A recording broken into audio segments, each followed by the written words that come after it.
വളരെ ശ്ലാഘനീയമായ നിലയിൽ അല്പം പോലും വിശ്രമമെന്നെ പ്രതിഫലിച്ചുകൂടാതെ ശുശ്രൂഷയ്ക്ക് വളരെ പ്രാധാന്യം കൊടുത്തുകൊണ്ട് അനേകരെ കർത്താവിന് വേണ്ടി നേടുവാൻ ഉത്സാഹത്തോടും തീവ്രതയോടും കൂടെ പ്രവർത്തനത്തിന് നേതൃത്വ നിലയിലായിരിക്കുന്ന വിശ്വാസയാത്ര മിനിസ്ട്രിയുടെ നേതൃസ്ഥാനീയനായിരിക്കുന്ന ബിജു പാസ്റ്റർ, എൻ്റെ സഹപ്രവർത്തകർ, ഈ ആരാധനാലയത്തിൽ വെച്ചാണ് നമ്മുടെ ഈ 2 ദിവസത്തെ കൺവെൻഷൻ്റെ പ്രഥമ രാത്രിയിൽ നാം ആയിരിക്കുന്നെങ്കിലും പുറത്തു നമ്മെ കേൾക്കുന്ന എല്ലാ പ്രിയപ്പെട്ടവർക്കും കർത്താവാകുന്ന യേശുക്രിസ്തുവിൻ്റെ നാമത്തിലുള്ള സ്നേഹവും വന്ദനവും അറിയിക്കുന്നു.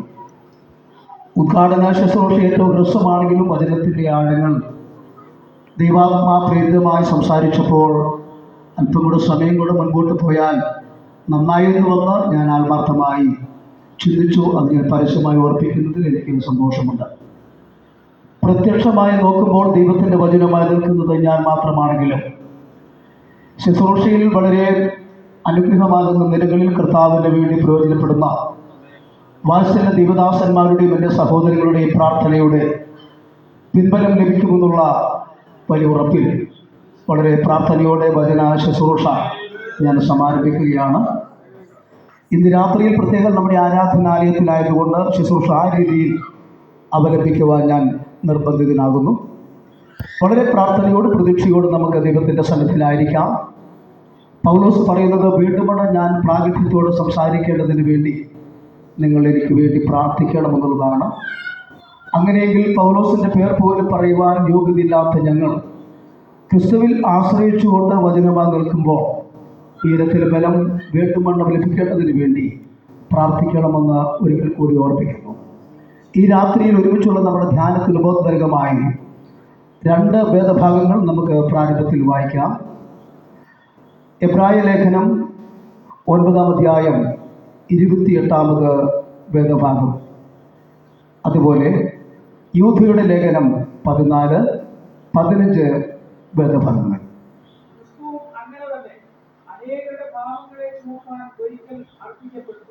തനിക്കായി കാത്തു നിൽക്കുന്നവരുടെ രക്ഷയ്ക്കായി അവൻ പാപം കൂടാതെ ഉണ്ടാകുന്ന പ്രത്യക്ഷനാകും.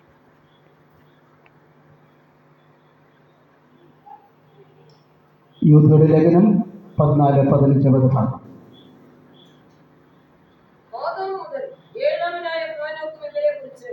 ഇതാ കർത്താവ് എല്ലാവരെയും വിധിപ്പാനും അവർ അഭക്തിയോടെ ചെയ്ത വ്യക്തിവിരുദ്ധമായ സകല പ്രവൃത്തികളും നിമിത്തം ഭക്തികെട്ട പാപികൾ തന്റെ നേരെ പറഞ്ഞ സകല നിഷ്ഠൂരങ്ങളും നിമിത്തവും ഭക്തികെട്ടവരെയൊക്കെയും ഭോഗം വരുത്തുവാനും 1000 വിശുദ്ധന്മാരോടുകൂടെ വന്നിരിക്കുന്നു എന്ന് പ്രവചിച്ചു. പ്രാർത്ഥിക്കാം. പരിശുദ്ധനാകുന്ന ദൈവമേ, അനുഗ്രഹിക്കപ്പെട്ട സമയത്തിനായി സ്തുതിയും മഹത്വം അർപ്പിക്കുന്നു. ഈ രാത്രിയിൽ വചനത്തിൻ്റെ ആഴങ്ങൾ ദൈവാത്മാവ് വെളിപ്പെടുത്തണം, ബലത്തോടെ നിലനിർത്തണം. ക്രിസ്തുയേശുവിൻ്റെ വിലയേറിയ നാമത്തിൽ തന്നെ. എബ്രായ ലേഖനം 9-ാം അധ്യായം 28-ാമത് വേദഭാഗം ഒരിക്കൽ കൂടെ വായിക്കാം. ക്രിസ്തുവും അങ്ങനെ തന്നെ അനേകരുടെ പാപങ്ങളെ ചുമക്കുവാൻ ഒരിക്കൽ അർപ്പിക്കപ്പെട്ട് തനിക്കായി കാത്തു നിൽക്കുന്നവരുടെ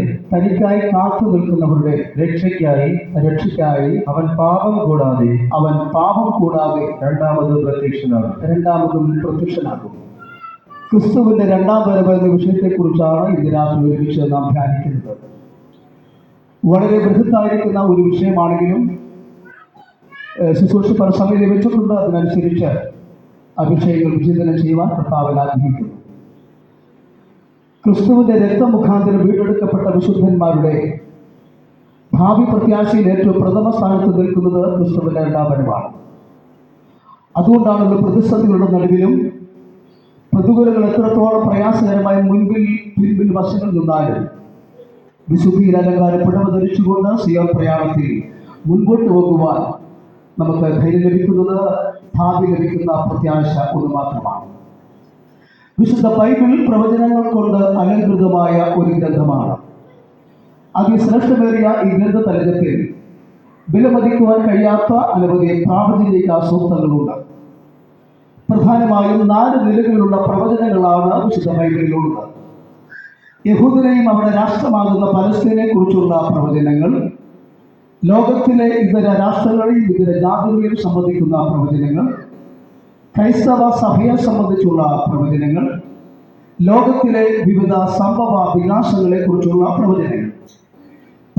പരമപ്രധാനമായി പ്രവചനങ്ങൾ 3 കാലങ്ങളിൽ കൂടിയാണ് കടന്നു പോകുന്നത്.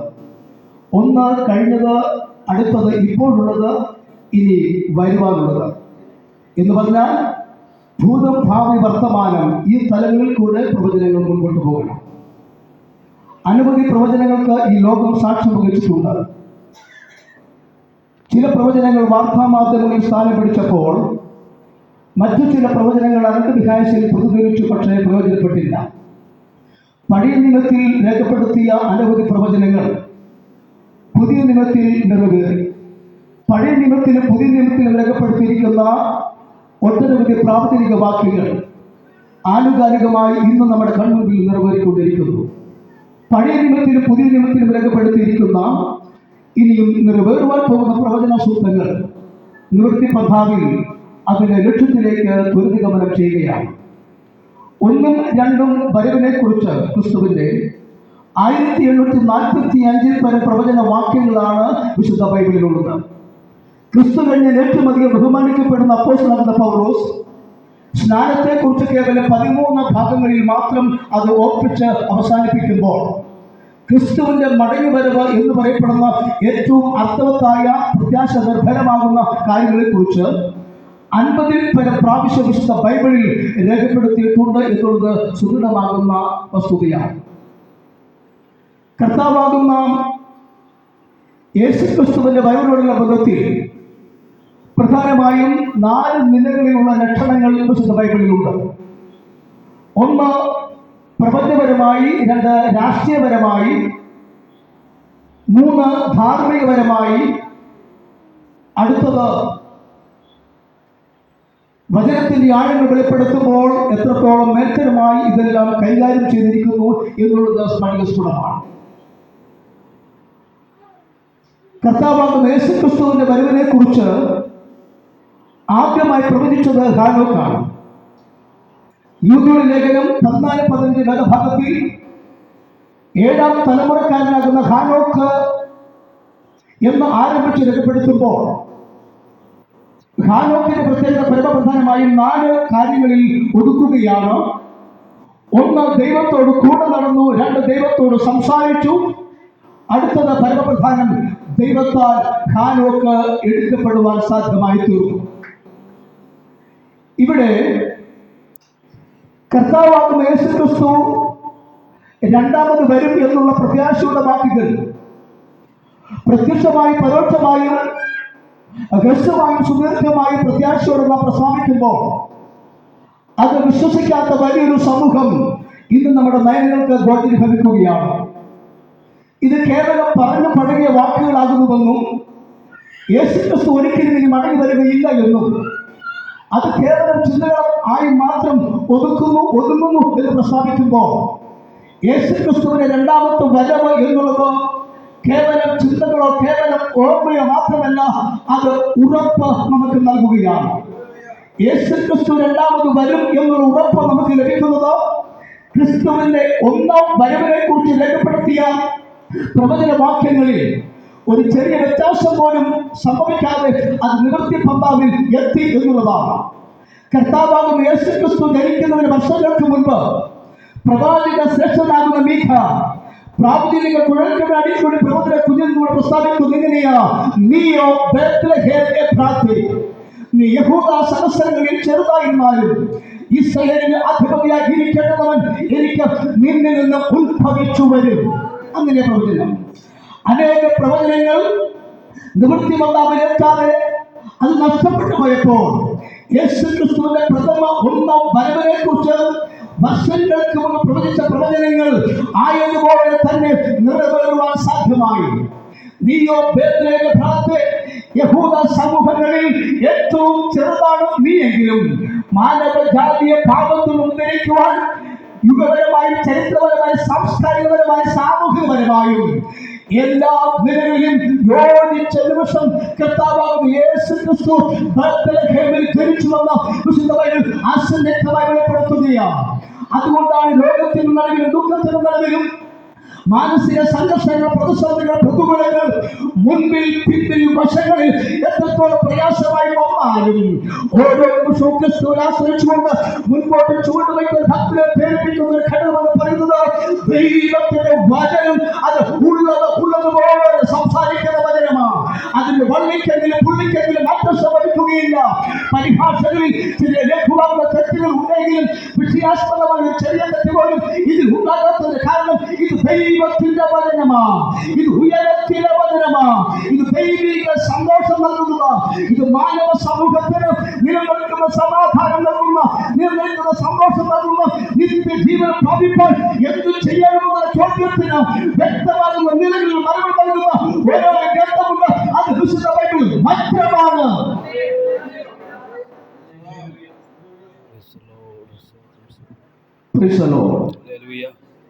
കർത്താവാകുന്ന യേശുക്രിസ്തുവിന്റെ രണ്ടാം വരവ്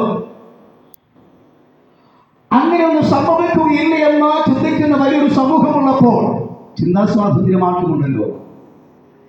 യേശുക്രിസ്തു രണ്ടാമത് വരും എന്നതിന് വ്യക്തമാകുന്ന തെളിവുകൾ വിശുദ്ധ ബൈബിൾ തന്നെ നൽകുന്നുണ്ട്. പ്രധാനമായും 4 തെളിവുകൾ.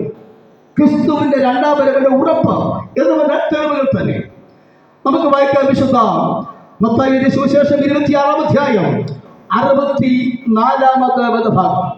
യേശു അവരോട് ഞാനാകുന്നു ഇനി മനുഷ്യപുത്രൻ സർവശക്തന്റെ വലത്തുഭാഗത്ത് ഇരിക്കുന്നതും ആകാശമേഘങ്ങളെ വാഹനമാക്കി വരുന്നതും നിങ്ങൾ കാണുമെന്ന് പ്രഥമ സാക്ഷ്യം ക്രിസ്തു തന്നെ പ്രസ്താവിക്കുകയാണ്. ഇന്നുള്ളവർ അടുത്തുനിന്ന് മകനൊന്നും ശാരീരിക ക്ഷീണമുണ്ടെങ്കിലും കാലാവസ്ഥയുടെ പ്രയാസമുണ്ടെങ്കിലും അതിനെല്ലാം ധരിച്ചുകൊണ്ട് വിശുദ്ധന്മാർ, വിശുദ്ധമതികൾ ഇവിടെ എത്തുവാൻ കാരണം നമ്മിൽ വ്യാപരിക്കുന്ന ശക്തി ലോകത്തെ അന്ധകാര ശക്തികൾക്ക് യാതൊരു വിധമാകുന്ന നാടുകൾക്കും മോടികൾക്കും ഒതുക്കോട്ടേറ്റ ശക്തിയാ. അത് ഉയരത്തിലെ ശക്തിയാ. അത് ദൈവിക ശക്തിയാ. അത് പാതാള ഗോപനങ്ങളെ ധരിപ്പിക്കാൻ പര്യാപ്തമായ ശക്തിയാ. അതാണ് നമ്മിൽ വ്യാപരിക്കുന്നത്. അഥവാ പ്രാർത്ഥിക്കുന്ന, സ്തുതിക്കുന്ന, ആരാധിക്കുന്ന ഭക്തരിൽ വ്യാപരിക്കുന്ന ശക്തി അത് ഉയർപ്പിന്റെ ശക്തിയാ. കേവലം വാക്കിന്റെ മുമ്പിൽ പുറകോട്ട് പോകുവാൻ നമ്മെ പ്രേരിപ്പിക്കുന്ന ശക്തിയല്ല അത് ഉയർപ്പിന്റെ ശക്തിയാ. കഴിഞ്ഞ നാളുകളിൽ അന്യ സത്യത്തിൽ നിന്ന് പുറകോട്ട് ചൂണ്ടുവയ്ക്കുവാൻ അനവധി സാഹചര്യങ്ങൾ ദുഷ്ടനാകുന്ന പിശാച് നമ്മുടെ മുൻപിൽ ഒരുക്കിയപ്പോൾ ഓരോ നിമിഷവും ദൃഷ്ടി വെച്ച് ആലോചന പ്രദാനം ചെയ്ത് ഈ വഴിയിൽ കൂടി മുൻപോട്ട് ചൂണ്ടുകൾ വയ്ക്കുമെന്ന് ദൃഷ്ടി വെച്ച് ആലോചന നൽകിയ ദൈവത്തിന്റെ കൃപ, ദൈവത്തിന്റെ സ്നേഹം എത്രത്തോളം ശ്രദ്ധമാ ഒരു പുരുഷായുസ് മുഴുവനും ഓർപ്പിച്ചാലും അധികമായി പോകാതെ അല്ലേ അനവധി നന്മകൾ നമുക്ക് വേണ്ടി നൽകിയിരിക്കുന്നത്. സ്തോത്രം. ക്രിസ്തു തന്നെ സാക്ഷ്യം പറയുകയാണ്, ഇനി മനുഷ്യപുത്രൻ സർവശക്തന്റെ വലത്ത് ഭാഗത്തിരിക്കുന്നതും ആകാശമേഘങ്ങളെ വാഹനമാക്കി പറന്നു വരുന്നതും ഇതാ നിങ്ങൾ കാണുവാൻ പോകുകയാണ്. ക്രിസ്തുവിന്റെ സാക്ഷ്യം വളരെ പ്രാധാന്യം അറിയിക്കുന്ന സാക്ഷ്യമാണ്. അടുത്തത് ദൂതന്മാരുടെ സാക്ഷ്യമാണ്. ക്രിസ്തുവിന്റെ ഒന്നാം വരവിന്റെ ഉദ്ദേശം എന്ന് പറയുന്നത് അയച്ച പിതാവിനെ വെളിപ്പെടുത്തുക. അതിനേക്കാൾ പ്രധാനമായി പാപം മുഖാന്തരം ദൈവസന്നിധിയിൽ നകർന്ന് നിത്യം നരകത്തിനും നിത്യ ദുഃഖത്തിനും യോഗ്യരായിത്തീർന്ന മാനവ സമൂഹത്തെ സ്വർഗത്തിലേക്ക് ആനയിക്കേണ്ടതിന് വേണ്ടി കാൽവരി ക്രൂശിൽ പരമയാഗമായി തീരുക എന്ന് പറയപ്പെടുന്ന ഏറ്റവും പ്രാധാന്യമറിയിക്കുന്ന ഒരു കാര്യത്തിന് വേണ്ടിയാണ് ക്രിസ്തു ലോകത്തിലേക്ക് ഒന്നാമതായി എത്തിയത്.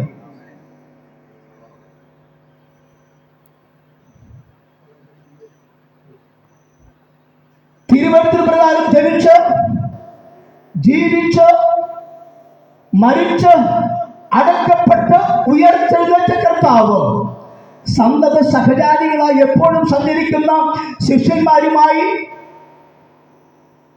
പിതാവിന്റെ ഹിതമനുസരിച്ച് തന്നെ ഏൽപ്പിച്ച ശുശ്രൂഷ പൂർണ്ണമായി നിറവേറ്റി അതിനന്തരമായി സ്വർഗത്തിലേക്ക് ആരോഹണം ചെയ്യുവാൻ, ആരോഹണം കയറുന്നു, അവരോഹണം ഇറങ്ങുന്നു, നമുക്കിത് സുഖ്യമാണ്. ജെറുസലേമിന് കിഴക്കുള്ള ഒരു മലയിൽ വലിയ ജനാവലിയും നാഥനും ശിഷ്യന്മാരും നിൽക്കുമ്പോ വേല തികച്ച പ്രഥമ വരവിന്റെ ഹിതം ഒന്നുപോലും മാറ്റിവെക്കാതെ പൂർണ്ണമായി നിറവേറ്റിയ നാഥൻ പിതാവിന്റെ സന്നിധിയിലേക്ക് പോകുവാനുള്ള സമയം ഏറ്റവും സമാഗതമായി.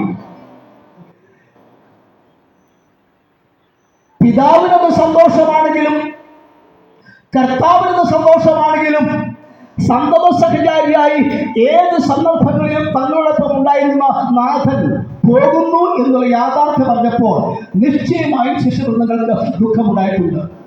രോഗികൾക്ക് ആശ്വാസം നൽകി, പീഡിതർക്ക് സാന്ത്വനം നൽകി, ഏത് വിഷയമാണെങ്കിലും പൂർണ്ണമായും ഭാഗികമായല്ല പൂർണ്ണമായും പരിഹാരം നൽകിയ നാഥൻ തങ്ങളെ വിട്ട് പോകുന്നു എന്നുള്ള സത്യം അവർക്ക് അല്പമല്ലാതെ ദുഃഖം നിശ്ചയമായി ഉണ്ടാക്കിയിട്ടുണ്ട്. ഇങ്ങനെ അവരോട് പറയേണ്ട പരമപ്രധാനമെന്ന കാര്യാദികൾ സവിസ്തരം വിസ്തരിച്ച് ഇങ്ങനെ നിൽക്കുമ്പോ ജെറുസലേമിന് കിഴക്കുള്ള ഓലിവ് മലയിൽ നിന്നും സ്വന്തം അരിമനാഥനായ ക്രിസ്തുവിന്റെ പാദം പതുക്കെ ഉയരുവാൻ സാധ്യമായി. സ്തോത്രം. പതുക്കെ പതുക്കെ നാഥൻ മുകളിലേക്ക് സ്വന്തം ഇതാ ആരോഹണം ചെയ്യുകയാണ്. അവർ നിർനിമേഷരായി നോക്കി നിൽക്കുമ്പോൾ കണ്ണുകൾക്ക് അഗോചരമാകുന്നില്ല. മേഘപാളികളെ കീറിമുറിച്ചുകൊണ്ട് നാഥൻ സ്വന്തം സ്വർഗ്ഗഭവനത്തിലേക്ക് പോകുന്ന ആ കാഴ്ച കണ്ട് പ്രത്യാശ നിൽക്കുമ്പോൾ വായിക്കുന്നതിനെയാണ് ശുഭ്രവസ്ത്രധാരികളായ രണ്ട് പുരുഷന്മാർ വന്നിട്ട് പറയുകയാണ്, പുരുഷന്മാരെ നിങ്ങൾ ആകാശത്തേക്ക് നോക്കി നിൽക്കുന്നത് എന്ത്? നിങ്ങളെ വിട്ട് സ്വർഗത്തിലേക്ക് കരേറിപ്പോയ യേശുവിനെ നിങ്ങൾ കണ്ടതുപോലെ തന്നെ ആകാശമേഘങ്ങളെ വാഹനമാക്കി പറന്നു വരുന്ന ഒരു ദിവസമുണ്ട്. ഇന്ന് രാത്രി അത് ചിന്തിക്കുമ്പോൾ നമ്മുടെ ഹൃദയം നന്ദിയാൽ നിറയുകയാ. കരങ്ങൾ ഉയർത്തുവാൻ, ഹൃദയത്തിൽ തുടിപ്പുണ്ടാകുന്ന സ്തോത്രം പറയുവാൻ, ആരാധിക്കുവാൻ, പരിശ്രമം മറന്ന് സുബോധത്തോടെ സ്തോത്രം ചെയ്യുവാൻ പ്രേരിതമായ സത്യമാണ്. എന്നെ സ്നേഹിച്ച, എനിക്ക് വേണ്ടി ക്രൂശിൽ മരിച്ച, അവസാനത്തെ തുള്ളിരക്തം എനിക്ക് വേണ്ടി പ്രദാനം ചെയ്ത എന്റെ അരിമനാഥനാകുന്ന കർത്താവ് എന്നെ ചേർക്കുവാൻ ഇതാ വരുന്ന സമയം ഏറ്റവും സമാഗതമായി. രോഗമില്ലാത്ത, ദുഃഖമില്ലാത്ത, മാനസികതയില്ലാത്ത, സംഘർഷമില്ലാത്ത, സന്തോഷം മാത്രം നിലനിൽക്കുന്ന ആ സ്വർഗ്ഗഭവനത്തിൽ എന്നെ ചേർക്കുവാൻ എന്റെ പ്രാണപ്രിയൻ വരുന്നുള്ള സത്യം നമ്മുടെ ഹൃദയത്തിലുള്ള സന്തോഷം അത് വളരെ വലുതാ.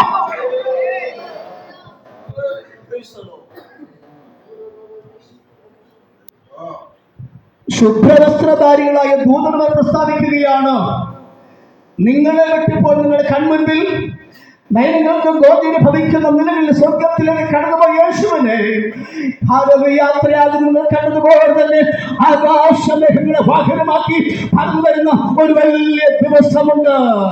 ഇന്ന് ലോകത്തിലെ സംഭവവികാസങ്ങളെല്ലാം ഇനിയും സ്വന്തം അധികം നാൾ കാത്തിരിക്കേണ്ട നമ്മുടെ പ്രാണപ്രിയ കർത്താവ് നമ്മെ ചേർക്കുവാൻ വരുവാനുള്ള സമയം ഏറ്റവും സമാഗതമായിരിക്കുന്നുവെന്ന് പ്രവചനപരമായി, യുഗപരമായി, ചരിത്രപരമായി, സാംസ്കാരികമായി ദൈവത്തിന്റെ വചനം ഓർപ്പിക്കുമ്പോൾ പൗലോസ് പറയുന്നു, നമ്മിൽ വെളിപ്പെടുവാനുള്ള വിചാരിച്ചാൽ ഈ കാലത്തിലെ കഷ്ടങ്ങൾ അത് സാരമില്ല എന്ന് ഞാനിതാ എണ്ണുകയാ.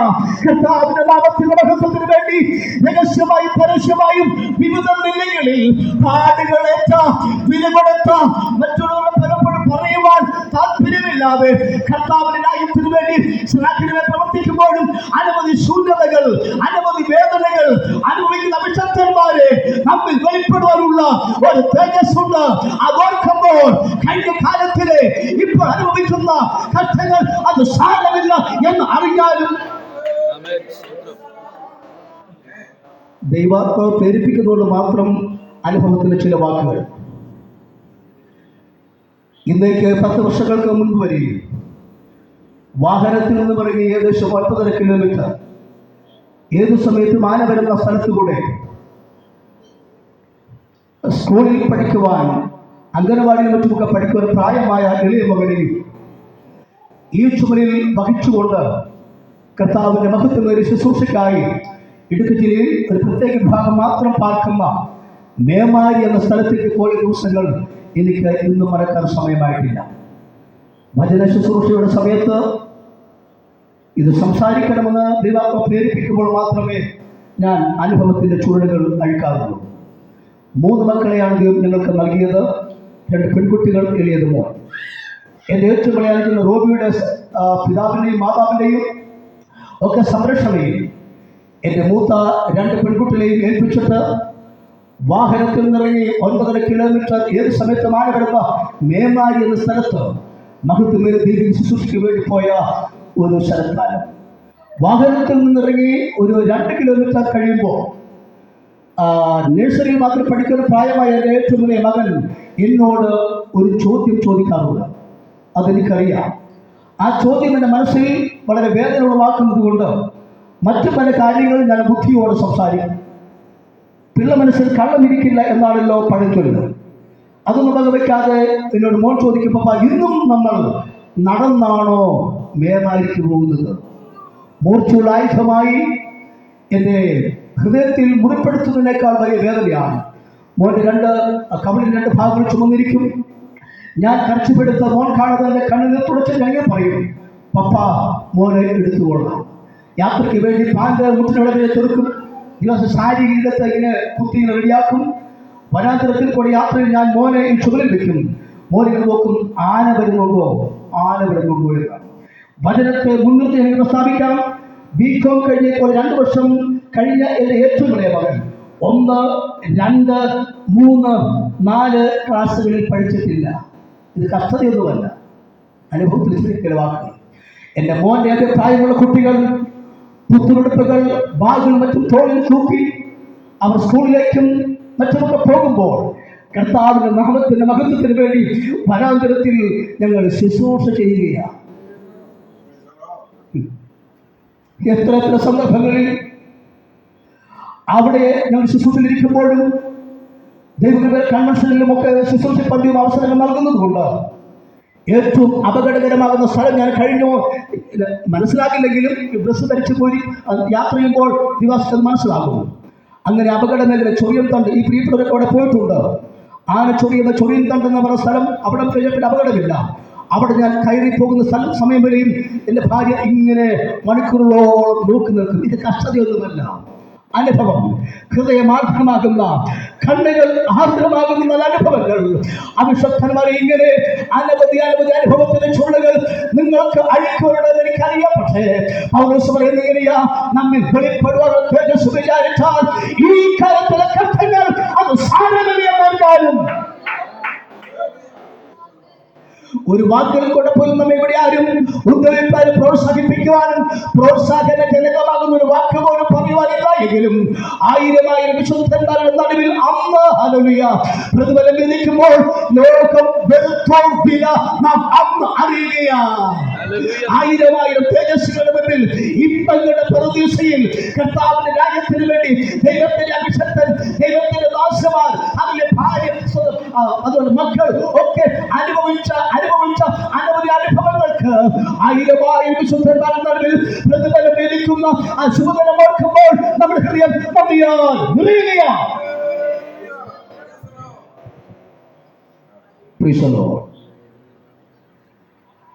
അവിടേക്ക് 2ാം പ്രാവശ്യവും എനിക്ക് മറ്റൊരു സ്ഥലത്തേക്ക് സ്ഥലമാറ്റം നൽകിയെങ്കിലും പോകുവാൻ ഞാൻ നിർബന്ധിതനായി. ഞാൻ പറഞ്ഞ സെൻട്രൽ പോകാറുണ്ട്. അത് അത്ഭുതപ്പെട്ടു പോയി. ഞാൻ ചോദിച്ചു, നമ്മൾ ചെറുപ്പമല്ലേ, അതുകൊണ്ടാണ്. 3ാമത്തെ മാസം നമ്മുടെ ഭവനത്തിൽ തന്നെ വാർക്കെടുമ്പോൾ ഞാൻ വസ്ത്രം എടുക്കാൻ ഞാൻ കയറിയതാണ്. ഞാൻ പുറകോട്ട് മുറ്റത്തേക്ക് തന്നെ ഞാൻ വാർക്കെടുമ്പോൾ നിന്നും പാരപ്പറ്റ് കെട്ടാത്താണ് ഞാൻ വീണു. എൻ്റെ ഈ വലതുകാരൻ 2 കൂടെ അസ്ഥിപുറത്തേക്ക് വന്നു. ഇടതുകാരൻ്റെ കണ്ണയുടെ 22 കുത്തിക്കെട്ട്, ഇവിടെ 3 ബാലിയൽ, ഇവിടെ 2 ബാലിയൽ ഒടിഞ്ഞകത്ത് കയറി. മരിച്ചു എന്ന് പറഞ്ഞ് എന്നെ ഹോസ്പിറ്റലിൽ കൂടെ. പക്ഷേ ഞാൻ ചിന്തിച്ചു, ഈ വലതുകാരൻ കൊണ്ട് ബൈബിൾ മറ്റും എടുക്കാൻ കഴിയുമ്പോൾ, പക്ഷേ സ്വർഗം പറയുകയാണ്, മരണത്തിന്റെ ജീവന്റെയും അധികാരം എനിക്കാണുള്ളത്. ദൈവമേൽപ്പിച്ച ശുശ്രൂഷയിൽ ദൈവപ്രകാരം മുൻപോട്ട് പോകുവാൻ അനുവദിക്കാതെ വണ്ണം സ്വന്തം അനവധി സാഹചര്യങ്ങൾ പിശാച് മുൻപിൽ ഒരുക്കിയപ്പോൾ മരണത്തിന്റെ ജീവന്റെയും നാഥൻ പിശാച് നീയല്ല, സ്വർഗത്തിന്റെ ദൈവമാകുന്ന ഞാനാകുന്നുവെന്ന് പ്രവൃത്തിയിൽ കൂടി വെളിപ്പെടുത്തിയ ദൈവത്തിന്റെ സ്നേഹത്തെ മനസ്സിലാക്കാൻ സമയമായിട്ടില്ല. അനവധി സാഹചര്യങ്ങൾ പ്രതികൂലമായി ജീവിതത്തിൽ വന്നുവെങ്കിലും അവിടെയെല്ലാം ദൈവത്തിന്റെ കൃപ നമ്മുടെ മേൽ പകർന്നിരുന്നു. ഒന്ന് ക്രിസ്തുവിന്റെ സാക്ഷ്യം, രണ്ട് ദൂതന്മാരുടെ സാക്ഷ്യം, മൂന്ന് അപ്പോസ്തലന്മാരുടെ സാക്ഷ്യം, അടുത്തത് അപ്പ വീഞ്ഞുകളുടെ സാക്ഷ്യം. ക്രിസ്തുവിന്റെ വരവോളം നാം ചെയ്യേണ്ട ഏറ്റവും വ്യക്തമേറിയ ഈ ശുശ്രൂഷയാണിത്. എത്രയൊക്കെ വാക്കുകൾ കൊണ്ട് ക്രിസ്തുവിന് രണ്ടാമത് വരില്ലയെന്നും കേവലം കിളവിക്കതയും മറ്റുമൊക്കെ ആകുന്നുവെന്ന് ലോകം വിധി എഴുതുമ്പോൾ അന്തരാത്മാവിൽ ദൈവകൃപ പ്രാപിച്ച ദൈവമക്കൾ ആ ധരകളെ തുറന്ന് നല്ല മനസ്സിൽ പറയും, ഇല്ല, എന്നെ ചേർക്കുവാൻ എന്റെ പ്രാണപ്രിയനായ യേശു എന്ന സമയം ഏറ്റവും സമഗതമായിരിക്കുക.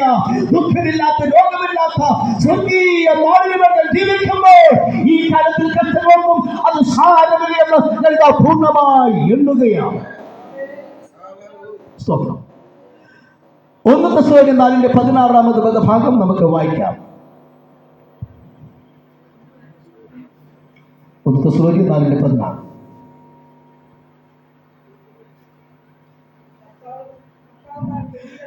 കർത്താവ് താൻ ഗംഭീരനാദത്തോടും പ്രധാന ദൂതന്റെ ശബ്ദത്തോടും ദൈവത്തിന്റെ കാഹളത്തോടും കൂടെ സ്വർഗത്തിൽ നിറങ്ങി വരികയും ക്രിസ്തുവിൽ മരിച്ചവർ മുൻപ് ഉയർത്തെഴുന്നേൽക്കുകയും ചെയ്യും. പിന്നെ ജീവനോടുകൂടെ ശേഷിക്കുന്ന നാം അവരോടുകൂടെ മതി. അനവധി മർമ്മങ്ങൾ കൃപയാൽ വെളിപ്പെട്ടത് പൗലോസിനാണ്. മർമ്മം എന്ന് പറഞ്ഞാൽ ഒരിക്കൽ മറഞ്ഞിരുന്ന പിന്നീട് വെളിപ്പെട്ടത്. ഏതാ ഈ ഒരിക്കൽ? പഴയ നിയമത്തിൽ മറഞ്ഞിരുന്ന അനവധി മർമ്മങ്ങൾ കൃപയാൽ പുതിയ നിയമത്തിൽ പൗലോസിനെ വെളിപ്പെടുത്തുവാൻ ദൈവത്തിന് പ്രസാദം തോന്നി. കർത്താവ് താൻ ഗംഭീരനാദത്തോടും പ്രധാന ദൂതന്റെ ശബ്ദത്തോടും ദൈവത്തിന്റെ കാഹളത്തോടും കൂടി. 3 കാഹളങ്ങൾ, 3 സംഭവങ്ങൾ. 3 കാഹളങ്ങൾ, 3 സംഭവങ്ങൾ. ഒന്ന് ഗംഭീരനാഥമാണ്. ഗംഭീരനാഥം ദൈവത്തിന്റെ പ്രഭു നടത്തമുള്ള ഇസ്രായേൽ മക്കൾ പാളയത്തിൽ നിന്ന് പുറപ്പെടുമ്പോഴും യുദ്ധത്തിന് പുറപ്പെടുമ്പോഴും ഗംഭീര ധ്വനി മുടക്കണമായിരുന്നു. എല്ലാവർക്കും അതിനുള്ള സാവകാശം ഉണ്ടായിരുന്നില്ല. അഹരോന്റെ പുത്രന്മാരാകുന്ന പുരോഹിതന്മാരായിരുന്നു മുടക്കേണ്ടത്. സംഖ്യാപുസ്തകം 10-ാം അധ്യായത്തിൽ അത് രേഖപ്പെടുത്തുന്നുണ്ട്. 5-6 വാക്യങ്ങളിൽ. അപ്പോൾ യുദ്ധത്തിന് പോകുമ്പോഴും പാളയത്തിൽ നിന്ന് പുറപ്പെടുമ്പോഴും അവർ ഗംഭീര ധ്വനി മുഴക്കണമായിരുന്നു. അഹരോന്റെ പുത്രന്മാരാകുന്ന പുരോഹിതന്മാരായിരുന്നു ഗംഭീര ധ്വനി മുഴക്കേണ്ടത്. എന്നാൽ പുതിയ നിയമ പ്രാർത്ഥനയോട് ധ്യാനിക്കുമ്പോൾ ഒരു ഗംഭീര ശബ്ദം അവിടെ നാം കേൾക്കുകയാണ്. സ്നേഹത്തിന്റെ അപ്പോസ്തലനായ യോഹന്നാന്റെ സുവിശേഷം 11-ാം അധ്യായം. നമുക്ക് ആ ഭാഗം സുഖ്യാഖ്യമാകും. ക്രിസ്തുവിന്റെ സാന്നിധ്യം കൊണ്ട് അലങ്കരിക്കപ്പെട്ട ഒരു ഭവനമായിരുന്നു മാർത്ത മറിയ സഹോദരിമാരുടെ ഭവനം. ഒരിക്കൽ ക്രിസ്തുവിന് ഒരറിവ് ലഭിച്ചു. ചില പദത്തെ പറഞ്ഞു, നിന്റെ സ്നേഹിതനാകുന്ന ലാസർ ധീരമായി കിടക്കുന്നു. അപ്പോൾ ഒരു വചനമെടുപ്പോടെ പറയുവാൻ ദൈവത്തിന്റെ പരിശുദ്ധാത്മാവ് എന്റെ അന്തരത്തിന് ബലം നൽകുകയാണ്. ലാസർ ധീരമായി കിടക്കുന്നു എന്ന് മാത്രം പറഞ്ഞാൽ ഭാഷാപരമായോ വിഷയാസ്പദമായോ അതിൽ ലഘുവാകുന്ന തെറ്റ് പോലും ഇല്ല എങ്കിലും ഓരോ വാക്കിന്റെയും ഉള്ളിൽ അനന്യമാർന്ന രഹസ്യങ്ങളാണ് ദൈവത്തിന്റെ പരിശുദ്ധാത്മാവ് ഉല്ലേഖനം ചെയ്തിരിക്കുന്നത്. നിനക്ക് പ്രിയനാകുന്നവൻ ധീരമായി കിടക്കുന്നു. അപ്പോൾ ദൈവത്തിന് പ്രിയരാകുന്നവർക്കും രോഗമുണ്ടാകും, ദൈവത്തിന് പ്രിയരാകുന്നവർക്കും ഭാരമുണ്ടാകും. എന്നാൽ ലോകത്തിന് നൽകുവാൻ കഴിയാത്ത നിലനിൽക്കുന്ന സൗഖ്യം ലഭിക്കുന്നത് പ്രിയപ്പെട്ടവർക്ക് മാത്രമാ. ഇന്ന് നമ്മൾ മാർഗോട് കരഞ്ഞേർത്ത് വിളിച്ചുകൊണ്ട് ആത്മാർത്ഥത പറയുക, കഴിഞ്ഞ നാളുകളിൽ വന്ന രോഗങ്ങൾ, കഴിഞ്ഞ ദിവസങ്ങളിൽ വന്ന പ്രയാസങ്ങൾ, പരിശോധന പരിഹാസത്തിന്റെ വാക്കുകൾ എന്റെ തിന്മയ്ക്കല്ല, എന്റെ നന്മയ്ക്ക് വേണ്ടിയായിരുന്നു. അത് തിരിച്ചറിഞ്ഞ വിശുദ്ധന്മാർക്ക് മാനവതകൾ കഴിയുകയില്ല. ആ സ്വപ്നം പറയുകയാണ്. പ്രിയനാകുന്നവൻ ധീരമായി കിടക്കുന്നു എന്നുള്ള അറിവ് ലഭിച്ചിട്ടും അവിടെ പോയില്ല. അനേക തെറ്റിദ്ധാരണകൾ ഈ ജൂതന്മാർക്കുണ്ട്. ഒരു ജൂതൻ മരിച്ചതിൽ അവന്റെ ആത്മാവ് ആ മൃതശരീരത്തിന്റെ ചുറ്റും ചില ദിവസം ഉണ്ടാവുമെന്നും നമ്മളെ തെറ്റിദ്ധാരണ പറയുന്നുണ്ടോ? അതുകൊണ്ട് യേശു ഉടൻ തന്നെ ശിഷ്യന്മാരുമായി പോയിരുന്നുവെങ്കിൽ അവർ പറയും, നമ്മെ നാളെ പിതാക്കന്മാർ നമ്മുടെ മക്കളെ നാം പഠിപ്പിക്കുന്ന പോലെ തന്നെ മൃതശരീരത്തിന് സമയമുണ്ടായിരുന്ന ആത്മാവിനെ തിരികെ സന്നിവേശിപ്പിച്ചു എന്ന് മാത്രമേ ഉള്ളൂ. നാഥൻ തെറ്റിപ്പറ്റില്ലല്ലോ. അതുകൊണ്ട് 4-ാമത്തെ ദിവസം ഇത് കല്ലറയുടെ അടുക്കൽ ചെല്ലുകയാണ്. ക്രിസ്തു മരിച്ചു, ലാസർ ധീരമായി കിടന്നു എന്നുള്ള കാര്യം ആദ്യം അറിഞ്ഞു. അവിടെ ചെല്ലുമ്പോഴേക്കും ലാസർ മരിച്ചിരുന്നു. കല്ലറയിൽ വച്ചിട്ട് 4 ദിവസമായി. സ്തോത്രം. സംശയത്തിന്റെയും ഹൃദയവേദനയുടെയും വാക്കുകൾ സഹോദരൻ പറയുമ്പോൾ നാഥൻ പറയുന്നത് ഇങ്ങനെയാണ്: വിശ്വസിച്ചാൽ നീ ദൈവത്തിന്റെ മഹത്വം കാണുവാൻ പോകുകയാണ്. ഇന്ന് രാത്രിയിൽ 2 ദിവസം ദൈവമുള്ള കൺവെൻഷന് പ്രഥമ രാത്രിയിലായിരിക്കുന്ന പിതാക്കന്മാർ, മാതാക്കൾ, അഭിഷക്തന്മാർ, വിശ്വാസത്തിന്റെ നായകനും പൂർത്തി വരുത്തുന്ന നാഥൻ പറയുക: വിശ്വസിച്ചാൽ ദൈവത്തിന്റെ മഹത്വം കാണുകയാണ്. ഭവനത്തിന്റെ ഉള്ളിൽ തലമുറയോടുള്ള ബന്ധത്തിൽ, ശുശ്രൂഷ വേദിയിൽ, ഭാവി ജീവിതത്തിൽ ഹല്ലേലൂയ ചില മഹത്വം യേശുവിന്റെ നാമത്തിൽ വെളിപ്പെടുക. ലോകത്തിലെ യാതൊരു അന്ധകാര ശക്തികൾക്കും എടുക്കുവാൻ കഴിയാത്ത നിലയിൽ, കിടത്തുവാൻ കഴിയാത്ത നിലയിൽ ഉദരത്തിൽ ദൈവം നൽകിയ തലമുറയുടെ ജീവിതത്തിൽ, അവരുടെ വിദ്യാഭ്യാസ ഭാവി മുന്നേറ്റത്തിൽ, ശുശ്രൂഷ വേദിയിൽ പിശാചിന്റെ ലോകം ഹല്ലേലൂയ അന്ധകാര ശക്തികൾ അത്ഭുതപ്പെടുവാനും യേശുവിന്റെ നാമത്തിൽ ഇത് അത്ഭുതം ഹല്ലേലൂയ മാത്രമല്ല മഹത്വം വെളിപ്പെടുക. ഭവനത്തിന്റെ ഉള്ളിൽ മഹത്വം, ഭവനത്തിന്റെ പുറത്ത് മഹത്വം, ശുശ്രൂഷ വേദിയിൽ തലമുറയുടെ ഭാവി വിദ്യാഭ്യാസ മുന്നേറ്റത്തിൽ യേശുവിന്റെ നാമത്തിൽ ഇത് മഹത്വം വെളിപ്പെടുവാൻ പോകുകയാണ്. കർത്താവേ, എന്റെ ഉദരത്തിൽ അങ്ങ് നൽകിയ തലമുറയുടെ ജീവിതത്തിൽ ദൈവനാമ മഹത്വത്തിന് വേണ്ടി മഹത്വം വെളിപ്പെട്ട് ശത്രുക്കൾ കാണുക സ്വർഗമെന്നെ മാനിക്കുന്നുവെന്ന് അടയാളം ലഭിക്കുമാറ് എന്റെ പ്രാർത്ഥന സ്വർഗം കേൾക്കുന്നുവെന്നും വിശുദ്ധിയോടെ വേർപാടോടെ ഞാൻ ജീവിച്ചവനാകുന്നുവെന്നും സത്യത്തിന് മാത്രം നിലനിന്നവനാകുമെന്നും മറ്റുള്ളവർ അറിയേണ്ടതിന് വേണ്ടി ഭവനത്തിന്റെ അകത്ത് മഹത്വം വെളിപ്പെടണമെന്ന് കഴിഞ്ഞ പകലുകൾ, കഴിഞ്ഞ രാത്രികൾ പ്രാർത്ഥന ദൈവങ്ങളോട് ആത്മാവിൽ ഭൂതകൈമാർ ക്രിസ്തുവിനാമത്തിൽ മഹത്വം വെളിപ്പെടുകയാണ്.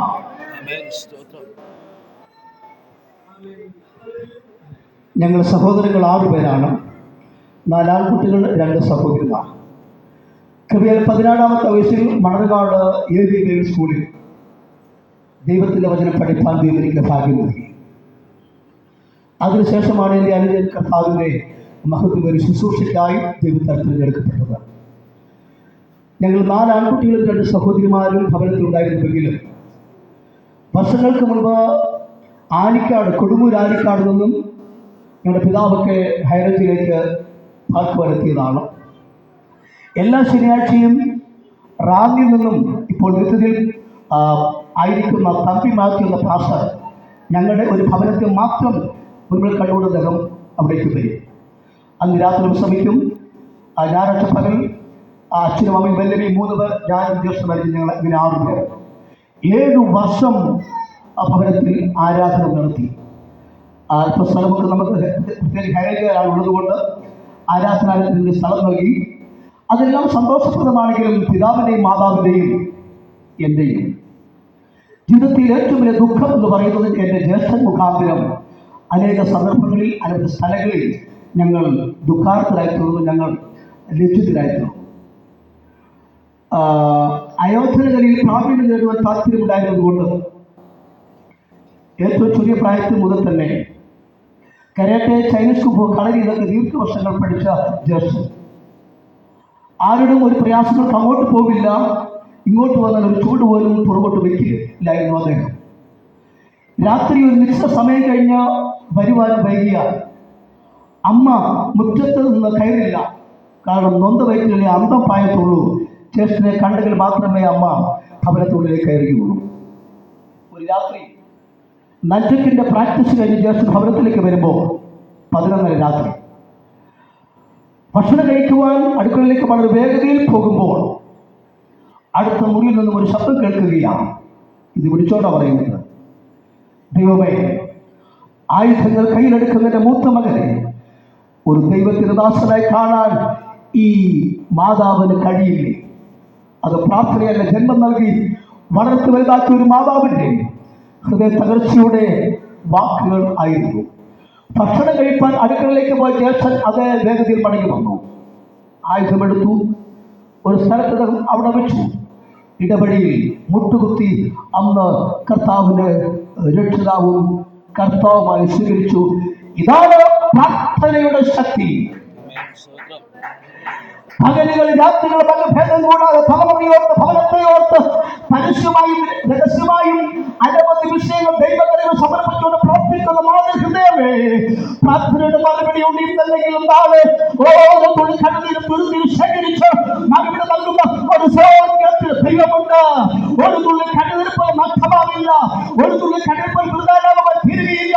ഇന്നല്ലെങ്കിലും നാളെ വ്യക്തമായി മറുപടി നൽകി ദേശത്തിന് നടുവിൽ, സഭയുടെ നടുവിൽ, കുടുംബത്തിന് നടുവിൽ ജീവിക്കുന്ന ദൈവമുണ്ടെന്ന് അതിന് വെളിപ്പെടുത്താൻ പോകുകയാണ്. ഈ പറയുന്ന വാക്കുകൾ വിനയത്തിന്റെ വാക്കുകളാണ്, വളരെ വലിയ വിനയത്തിന്റെ വാക്കുകൾ. ഞങ്ങൾ 6 മക്കളിൽ ഒരാൾ അല്ലാത്ത ബാക്കി 5 പേരും പാസ്റ്റർമാരാണ്. ജേസൺ കോട്ടയത്ത് പാസ്റ്റർ, ഞാൻ രണ്ടാമത് ചെത്തുകുടിയിൽ അല്ലെങ്കിൽ ബൈബിൾ സെമിനാരി പ്രൊഫസറും സെന്റർ ശുശ്രൂഷനുമാണ് 27ാമത്തെ വയസ്സിൽ.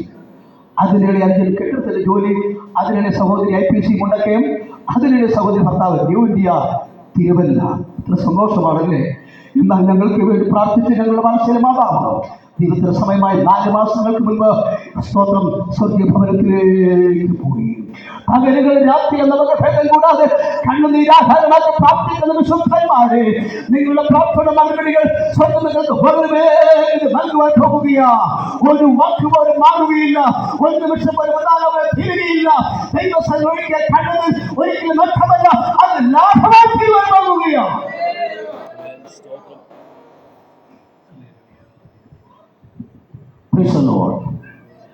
കല്ലറ വാതിൽക്കലേശു എത്തിയപ്പോൾ വലിയ ജനാവലി അവിടെ നിൽക്കുകയാണ്.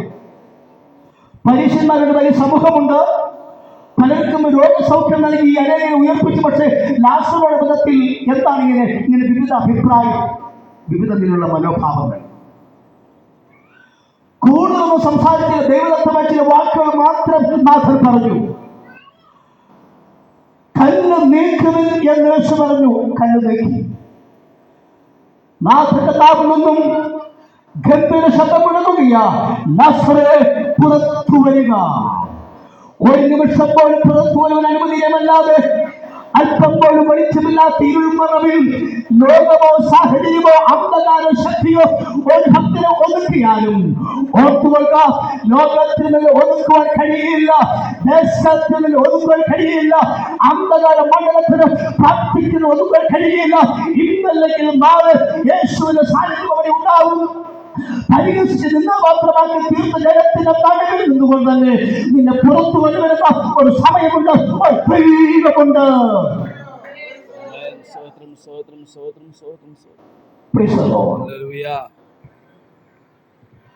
അടുത്തത് പ്രധാന ദൂതന്റെ ശബ്ദമാണ്. യൂദയുടെ ലേഖനത്തിൽ പ്രധാന ദൂതൻ മീഖായേലാകുന്നു എന്ന് വെളിപ്പെടുത്തുകയാണ്. സ്തോത്രം. അപ്പോൾ ഗംഭീരനാഥൻ മുഴക്കുന്നത് മരിച്ച വിശുദ്ധന്മാർ ഉയർക്കേണ്ടതിന് വേണ്ടിയാണ്. ലാസറുടെ ബന്ധത്തിൽ അത് നമുക്ക് സുഖരാജ്യമാണ്.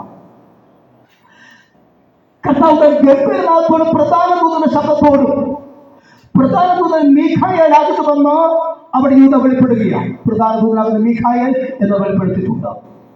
അപ്പോൾ ക്രിസ്തുവിന്റെ ശബ്ദ മുഖാന്തരം ഗംഭീരനാഥത്തിന്റെ മുൻപിൽ ഉയർത്തി നിൽക്കുന്ന ഭക്തന്മാർ എത്ര വർഷം പഴക്കമുള്ള ശവക്കലറുകളാകുന്നുവെങ്കിലും ഉടമസ്ഥന്റെ ശബ്ദം കേൾക്കുന്ന മാത്രയിൽ അധികാരത്തോടെ കല്ലറയെ ഭേദിച്ച് അവർ പുറത്തു വരുന്ന ദിവസം ഏറ്റവും സമാനമായിരിക്കുകയാണ്.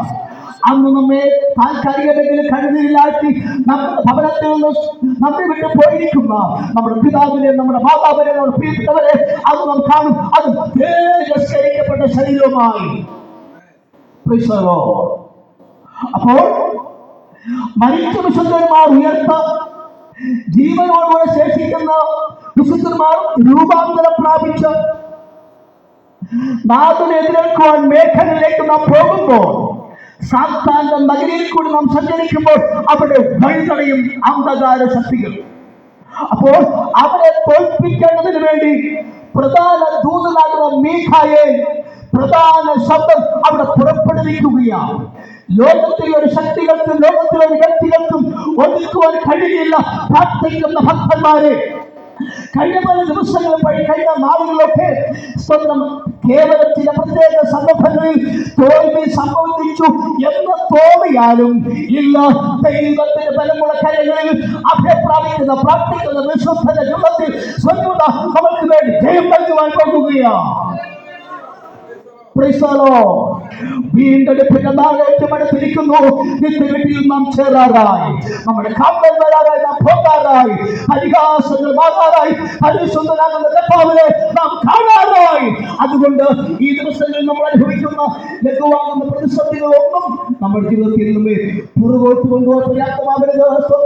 ആസനഭാവിൽ ഒരു സ്വർഗീയ പ്രഭയിലേക്ക് നാം ഇതാ എത്തപ്പെടുവാൻ പോകുകയാണ്. സ്തോത്രം. സത്യത്തിൽ ക്രിസ്തുവിന്റെ രണ്ടാം വരവിനുള്ള ഉറപ്പ് അഥവാ ലക്ഷണങ്ങളൊക്കെ ഓരോ മുന്നറിയിപ്പുകൾ തന്നെയാണ്. 1912 ഏപ്രിൽ മാസം 14 ആ ദിവസം നമുക്ക് ഇന്നും മറക്കുവാൻ സമയമായിട്ടില്ല.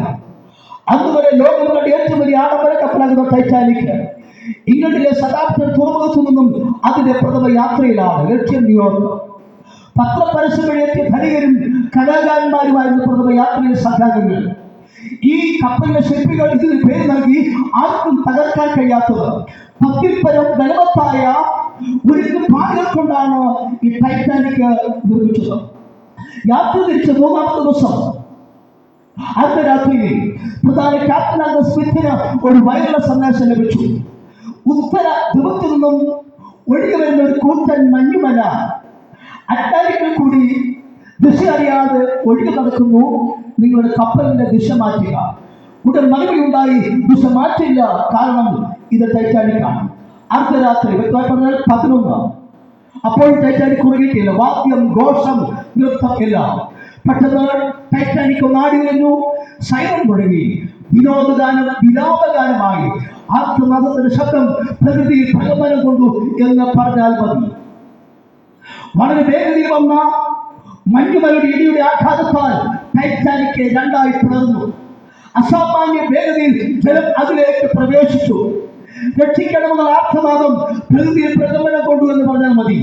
ഞങ്ങളെ രക്ഷിക്കണമെന്നുള്ള വയലുള്ള സന്ദേശം അടുത്തുള്ള മറ്റ് കപ്പലിലേക്ക് വെച്ച് അയച്ചപ്പോൾ ഉന്മാദാവസ്ഥയിൽ തങ്ങളെ കബളിപ്പിക്കുവാൻ ശ്രമിക്കുന്നു എന്ന് മാത്രം വിശ്വസിക്കുവാൻ അവർ ഇഷ്ടപ്പെട്ടു. 2300 പേരിൽ 703 പേർ മാത്രമാണ് രക്ഷപ്പെട്ടത്. ബാക്കി ഏവരും അറ്റ്ലാന്റിക്കിന്റെ തണുപ്പിൽ എന്നേക്കുമായി അവസാനിച്ചു.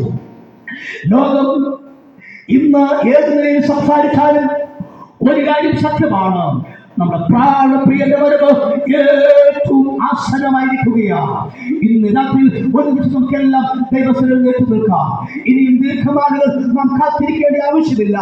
നമ്മുടെ ദുഃഖങ്ങൾ തീർന്ന്, നമ്മുടെ വേദനകൾ തീർന്ന്, നമ്മുടെ പരിശോധന തീർന്നു.